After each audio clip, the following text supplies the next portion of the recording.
los esquemitas y los dibujitos nos sirven pues, para ir desarrollando las ideas, ¿sí? Pero ahora vamos a revisar por acá, en el caso que se nos haya saltado alguna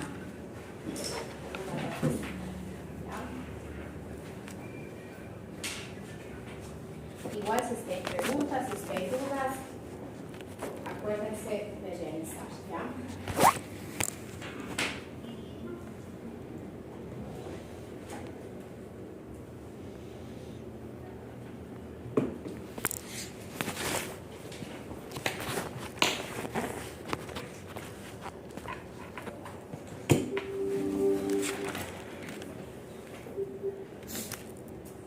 Entonces, estamos hablando de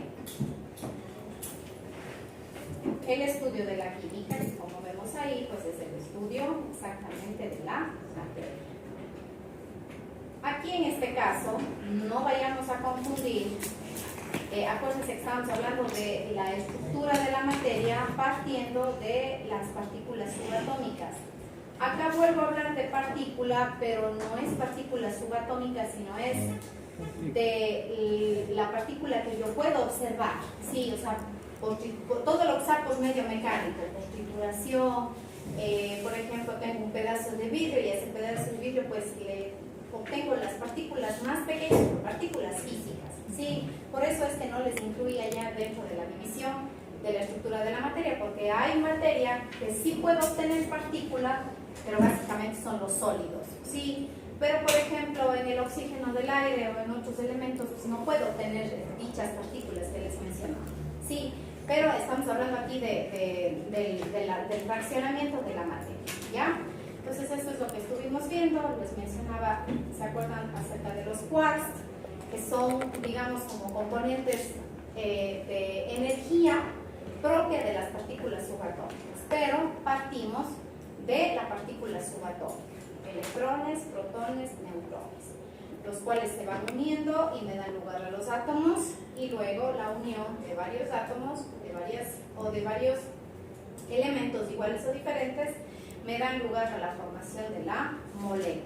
Y luego la composición o la unión de varias moléculas establecidas en un determinado estado de la materia. Entonces ahí sí hablamos de cuerpo. Y química entonces se encarga del estudio de cada uno de los elementos, de los cuerpos, de los átomos, de los elementos, de las partículas subatómicas, ¿ya? Esto lo vamos a ver luego.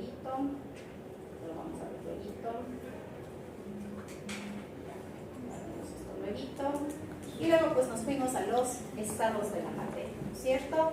El estado sólido, las partículas están muy juntitas, muy unidas, los espacios intermoleculares son casi nulos, ¿sí? Y podemos nosotros definir una forma y un volumen determinado, que no necesariamente tiene que ser regular. Aquí en el ejemplo, en los libros nos presenta pues siempre de forma regular, pero puedo tener pues también materia irregular, ¿sí? Tenemos materia homogénea, materia heterogénea, ¿ya?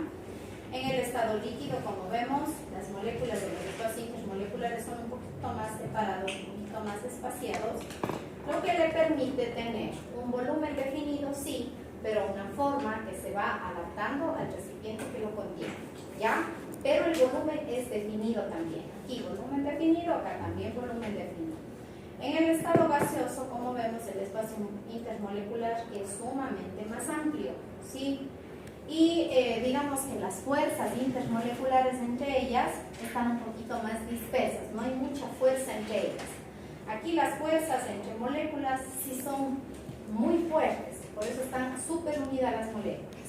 En el estado líquido siempre es un intermedio entre el estado sólido y el estado gaseoso. En el estado gaseoso el espacio intermolecular es sumamente amplio y las fuerzas también están un poco débiles, por eso es que las moléculas se van cada uno por su lado, ¿sí? Tienen un volumen definido, pero no tienen forma, jamás van a tener forma. Y como les mencionaba, pues el último estado de la materia, en donde hay tal cantidad de energía que no se puede definir si estas moléculas pues están juntas, unas sobre otras, o más bien tienen esta energía fuerte entre estas partículas, ¿sí? Pues normalmente el estado de plasma tiene lugar en temperaturas extremas, ¿sí? Como les mencionaba, a nivel del Sol, a nivel de las partículas subatómicas, a nivel de esta energía que emiten los electrones, la energía que emiten los protones. Ahí nosotros vamos a tener este estado plasmático, ¿sí? Como ven, hay más cargas eléctricas que moléculas en sí. Eso pasa en el estado de plasma, ¿ya? Y pues algunos términos, y lo que les mencionaba, pues no, ¿qué es lo que necesito para que se desarrolle, para que se generen los cambios de estado? Siempre variaciones a nivel de la temperatura o de la energía, ¿sí?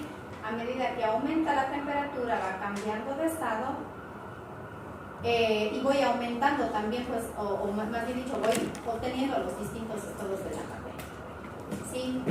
Los cambios de estado, ahí tenemos en otros términos que nosotros aplicamos, pero son básicamente los mismos, ¿sí? Tenemos del sólido, paso del sólido a líquido, como mencionamos, la fusión, ¿sí? Ya, aparte del agua,